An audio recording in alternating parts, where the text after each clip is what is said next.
হে গোবিন্দ, ছোট ছোট মালা থাকলে আগে খুলে দাও। তুমি কোথায় থাকো? গোবিন্দ আমার বললেন, না তৃষ্ণামি বৈকুণ্ঠে বৈকুণ্ঠে যোগিনামের হৃদয় মদভক্ত যাত্রা গায়ন্ত্রী ভক্ত যত্র গায়ন্তি তত্র তিষ্ঠামি হে নারদ। অর্থাৎ আমি গোলকেও থাকি না, আমি বৈকুণ্ঠেও থাকি না, আমি কোন যোগী ঋষির হৃদয়েও থাকি না। আমি জিনারা বড় বড় শাস্ত্র গ্রন্থ পড়ে পণ্ডিত সেজে বসে থাকেন, তেনার হৃদয়ে থাকে না। আমি কোথায় থাকি জানো? যে স্থানে আমার ভক্তগণ কীর্তনা দিয়া করিয়া থাকেন, আমি সেই স্থানেই থাকি। তাহলে ভগবান আমার এইখানে উপস্থিত আছে। তাই এখানে আবারও প্রশ্ন আসতে পারে, বৃন্দাবনে প্রবেশ করতে হলে কোনো দ্বার দিয়ে তো প্রবেশ করতে হবে। তাই চৈতন্য গানের হয় নবদ্বীপ সার, বৃন্দাবনে প্রবেশিতে প্রথম দুয়ার। দ্বার ছাড়ি কেহ যদি করহে উদ্দেশ, কোটি কল্প যুগ ভূমিলে না পাইবে উদ্দেশ। কোটি কল্প যোগে ভ্রমিলে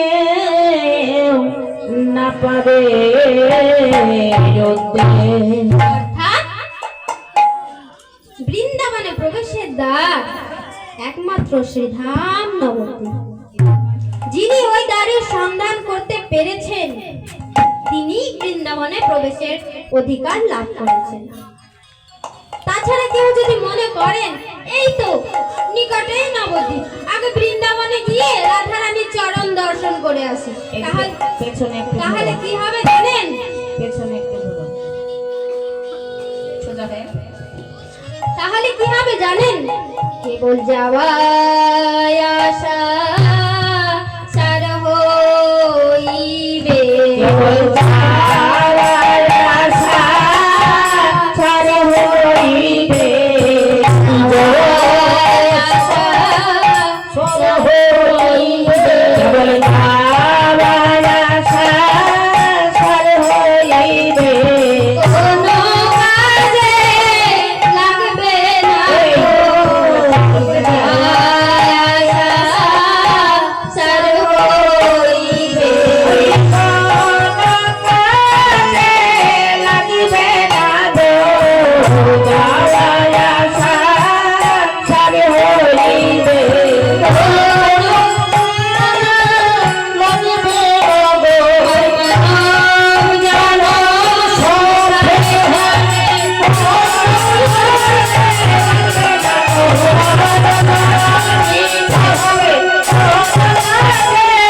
লাগিবে না গো, সার হইবে। এখানে আবারও প্রশ্ন আসতে পারে, আমাদের উদ্দেশ্য যখন বৃন্দাবন লীলা রস আস্বাদন করা, তখন আমরা গৌর লীলা রস আস্বাদন করি কেন? না, তারও একটি কারণ আছে। কেননা বৃন্দাবন লীলা হয়েছিল দাপরে, এবং দাপরের লীলা ছিল মাধুর্য যুক্ত। সে কিন্তু যে বললাম পিঢ়ার উপরে ওখানটা সাইড করে সেই চৈতন্য দেবের অবতীর্ণ হয়ে সেই লুপ্ত বৃন্দাবন ধাম তার চরণাশ্রিত ভক্তের দ্বারা আস্বাদন করলেন এবং করালেন। তাই আমরা সর্বপ্রথম গৌর লীলা রস আস্বাদন করি বা করা হয়। এখানে আবারও প্রশ্ন আসতে পারে, আস্বাদন করি বা করা হয় তার অর্থ? কেননা চৈতন্য চরিতামৃতে জানালেন, নন্দ সুত বলি যারে ভগবতী গায়, শ্রীকৃষ্ণ অবতীর্ণ চৈতন্য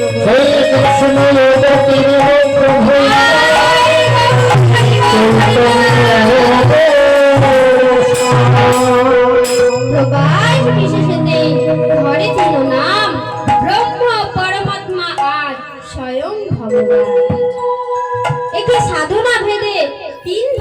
ভাগ করা হয়েছে। সেই দিন দুই একত্রিত হয়ে চৈতন্য গোসাই রস আস্বাদিতে দেহে হলেন একত্র। তাই উক্ত মহাজনের কলমে জানালেন একাকৃতি পুরুষ প্রকৃতি রস বিলাসের পরিণতি যাইরে শোভার বালায় যায়। সেই দেহ দুটি, সেই দেহ অর্থাৎ আমার রাধা গোবিন্দের মিলিত তনু একত্রিত হয়ে রস আস্বাদন করছেন সবাইকে দেবেন এবং করাচ্ছেন। তাই আমরা সর্বপ্রথম গৌর লীলা রস আস্বাদন করি বা করা হয়। তাই গৌরসার নবে ডুবে যাও রসার নবে ডুবে যাও গৌরসার নবে ডুবে যাও রসার নবে ডুবে যাও বৃন্দাবনে ভেসে উঠবে গৌরসার নবে ডুবে যাও ওই বৃন্দাবনে ভেসে উঠবে দণ্ডে দুই বাহু তুলে বৃন্দাবনে ভেসে উঠবে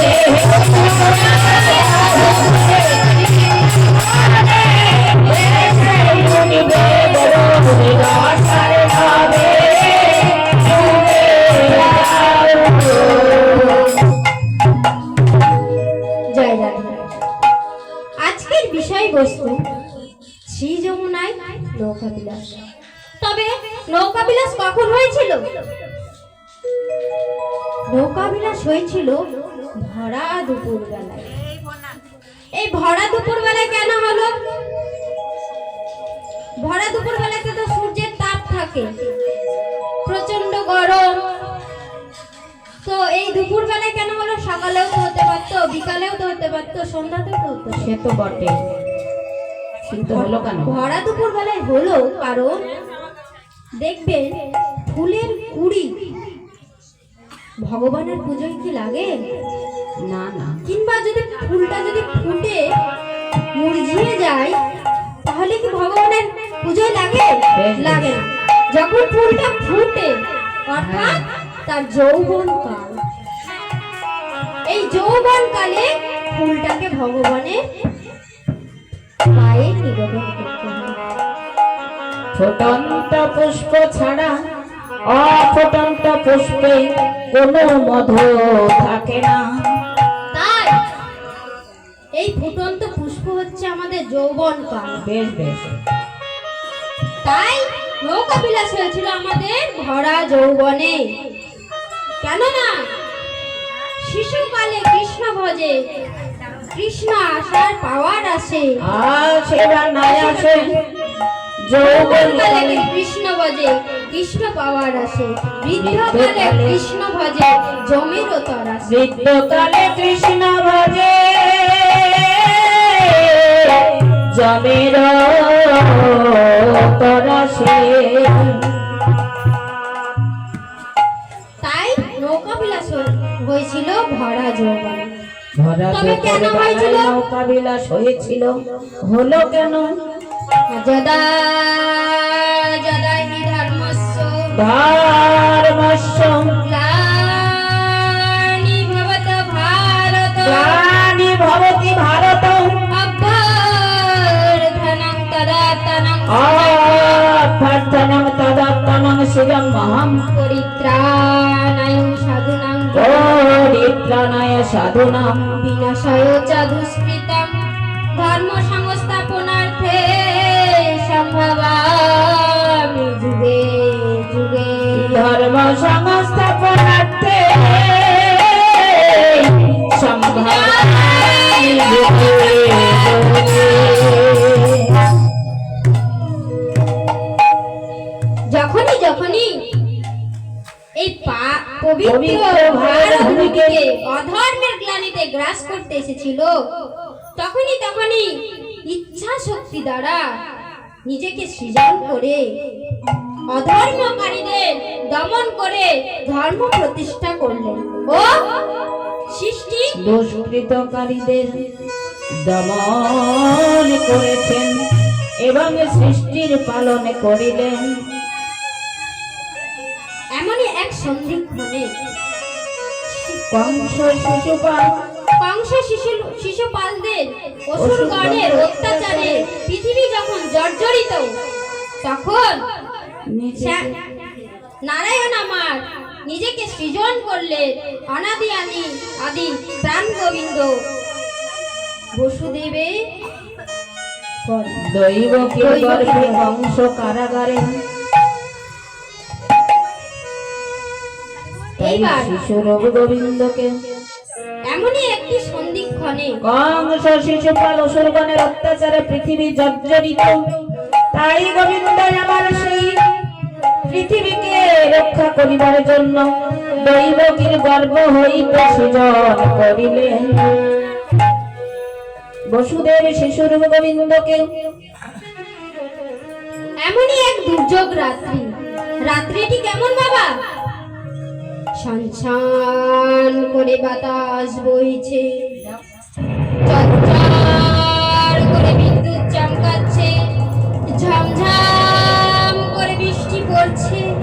এমনই এক সন্ধিক্ষণে বসুদেব গোবিন্দকে কোলে নিয়ে নন্দালয়ে চলেছেন।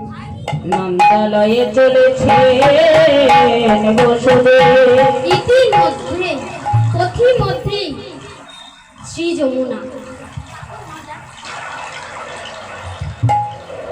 আমার গোবিন্দকে দেখে ভীষণ ভাবে উদ্বেলিত হতে থাকে। তার ওই ভয়ঙ্করী মূর্তি দেখে বসুদেব মনে মনে চিন্তা করছে, কি করি? এহেন অবস্থা দেখে যোগমায়াকে স্মরণ করছেন বসুদেব। জাগো তুমি জাগো,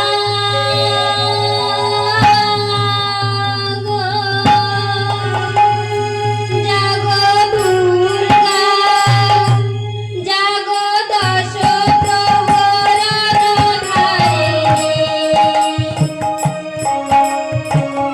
অভয়া শক্তি গর্ভধারিণী তুমি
বসুদেবের ডাকে বড়াই বুড়ি যোগমায়া সাড়া না দিয়ে আর থাকতে পারলেন না।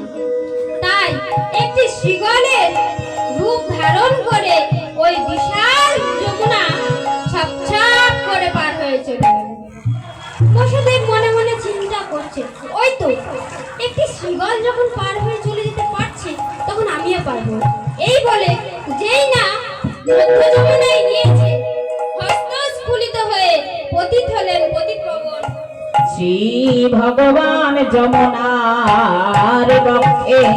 এইবার সঙ্গে সঙ্গে যমুনা গোবিন্দের চরণ সেবায় রত হলেন আর গোবিন্দকে বলছেন, হে প্রভু,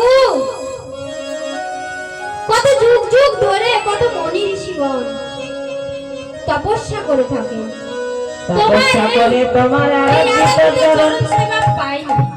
কিন্তু তুমি যখন আমায় এই আরাধিত চরণ সেবার অধিকার দিয়েছো, তুমি এই চরণ সেবা থেকে আমায় বঞ্চিত করো না। তাই দাও দাও দাও দাও চরণ ধুলি দাও গো, চরণ ছাড়া করো না গো।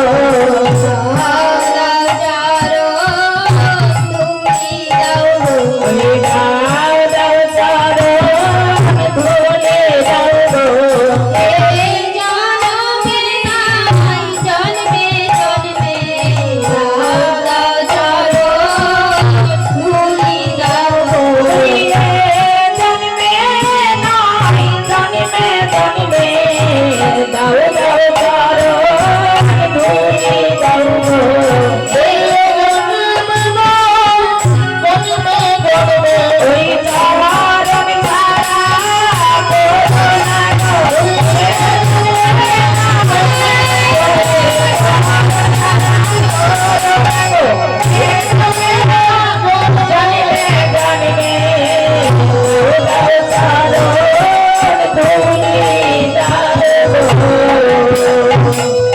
গোবিন্দ আবার যমুনাকে বলছেন, হে যমুনা, আজকের মতো তুমি আমায় ছেড়ে দাও। কেননা তুমি যদি আজ আমায় না ছাড়ো, আমার অনেক লীলা অপ্রকট থেকে যাবে। তখন যমুনা বলছেন, হে গোবিন্দ, তোমায় আমি ছেড়ে দিতে পারি, কিন্তু তুমি না লিখেছ যে যথামাং প্রপদ্যন্তে স্থাং তথাইব ভজন্মোহন, অর্থাৎ যে দাস, যে দাসী, যে ভক্ত যেভাবে তোমার সাধনা ভজনা করেন, তুমি নাকি তার মনের বাসনা সেইভাবে পূর্ণ করো। তাহলে তুমি আমায় আজ কথা দাও, একদিন রাধারানী অষ্টসখী সহ তুমি আমার বক্ষে বিলাস করো। আমার বক্ষে বিলাস করিবে। কোনো উপায় না পেয়ে গোবিন্দ আজ নিজের লেখা কলমে নিজেই ধরা পড়ে গেছে। তাই কোনো উপায় না পেয়ে বললেন তথাস্তু। বললেন তথাস্ত।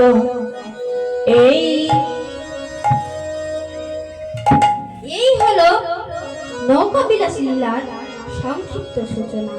তাই শ্যাম সুন্দর দ্বাদশ বালক রাখালগণ আজ গোষ্ঠে গোচারণ লীলায় রত আছেন। তাই সুবলকে ডেকে ডেকে বলছেন, সুবল বল বল এদিকে শোন শোন, বল। আজ আমরা বিনোদ খেলা খেলব। সে খেলায় কি হবে? বিনোদ খেলা, এ খেলায় যে হেরে যাবে হ্যাঁ, সে সকল রাখালগণকে স্কন্ধে নিয়ে এই গোচরণ ভূমি পরিক্রমা করে আসবে। আচ্ছা বেশ। এইবার সুবল মনে মনে চিন্তা করছেন, আমরা প্রতিদিন কানাইয়ের কাছে হেরে যাই, কিন্তু আজ কানাই নিজেই পণ রেখেছে, তাও আবার বিনোদ খেলা। এই খেলায় যদি কানাই হেরে যায়, তাহলে আমরা কানাইয়ের স্কন্ধে চড়তে পাবো, এই গোচরণ ভূমি পরিক্রমা করে নিয়ে আসবে আমাদেরকে। অন্তর্যামী ভগবান অন্তরের কথা আজ জানতে পারলাম, তাই নিজে ইচ্ছাকৃত ভাবে খেলায় হেরে গিয়ে সুবলকে ডেকে ডেকে বলছে, সুবল বল বল। দেখ ভাই, আমি আজ খেলায় হেরে গেছি, আর আমার স্কন্দায়। এই বলে যেই না বক্ষে ধারণ করতে যাবে, সুবলের বদন দর্শন করে রাধা ভাবের উদ্দীপন হয়েছে। সুবলের বদন দর্শন করে আজ গোবিন্দের আমার রাধা ভাবের উদ্দীপন হয়েছে। তাই সুবলকে বলছে, সুবল বল।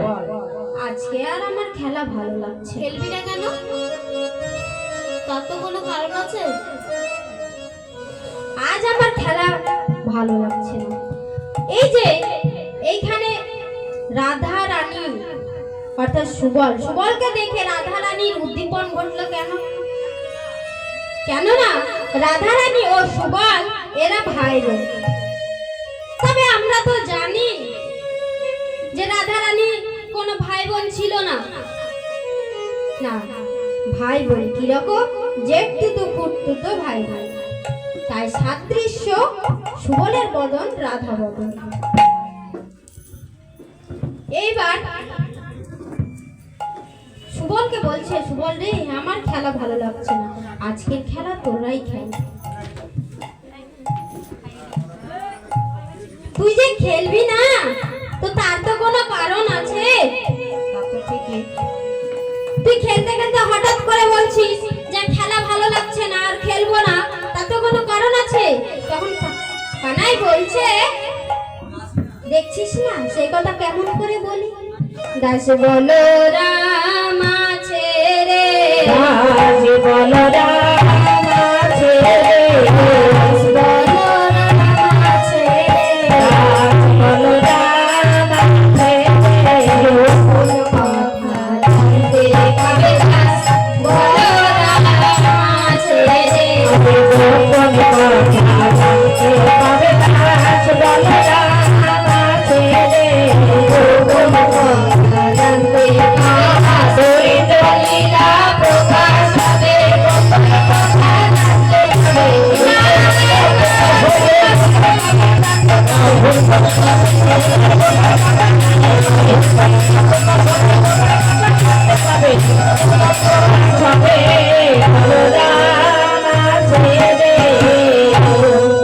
বলরাম কিন্তু জেগে জেগে ঘুমাচ্ছিল। কেন? দাদার সামনে ভাই লীলা করবে, ভাইয়ের তো লজ্জা পাবে। তা তো ঠিকই। তাই বলরাম জেগে জেগে ঘুমাচ্ছিল, ও। ঘুমানোর ভান করছিল। তাই তাই কানাইয়ের দাস কথাটি শুনে বলরাম মনে মনে দুঃখ পেয়ে কানাইকে বলছে, কানাই আজ তুই আমায় দাস বলবি? তুই না আমার ছোট ভাই, কত স্নেহ যত্ন আদর ভালোবাসা দিয়ে তোকে বড় করে তুলছি, আর তুই সেই ভাই হয়ে আমাকে দাস বললি? কানাই বলছে, দাদা তোমায় দাস বলেছি বলে তুমি দুঃখ করো না। কেন দাস বলেছি জানো? জানো না, তবে জানবে। কবে জানবে? সেই দিন জানবে, তুমি সেই দিন জানবে, সেই দিন জানবে, সেই দিন জানবে, সেই দিন যাবে, সেই দিন জানবে,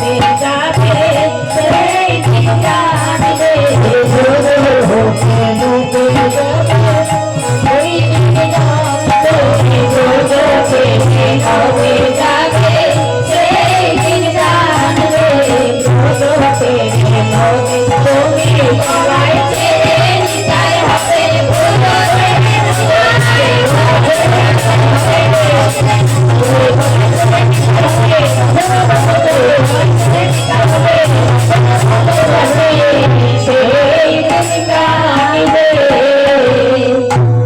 সেই দিন জানবে যেই দিন এই কলির যুগে বলাই ছেলে তুমি হবে নিতাই আর আমি হব নিমাই। হেমদণ্ডে দুই বাহু তুলে দুজনে বলবো ভজনিতাই। ভজনিতাই ভজনিতাই ভজনিতাই ভজনিতাই ভজনিতাই ভজনিতাই ভজনিতাই ভজনিতাই নিতাই ভজলে বহু পাবে। ভজনিতাই ভজনিতাই তাই ভজনে গৌরী পাবে, ভজনিতাই ভজনিতাই তাই ভজনে গৌরী পাবে, ভাগে যাবে তাই ভজনে গৌরী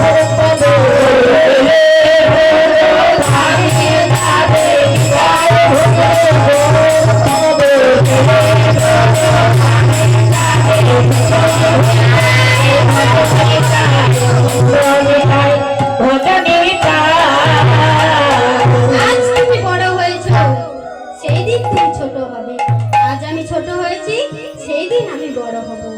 আর জীবের দাঁড়ে দাঁড়ে গিয়ে কি বলবো? দুই ভাই মিলে হেমদণ্ডে বাহু তুলে সেদিন কি করবো জানো, সেদিন মাথায় বাঁধবো রামা বলি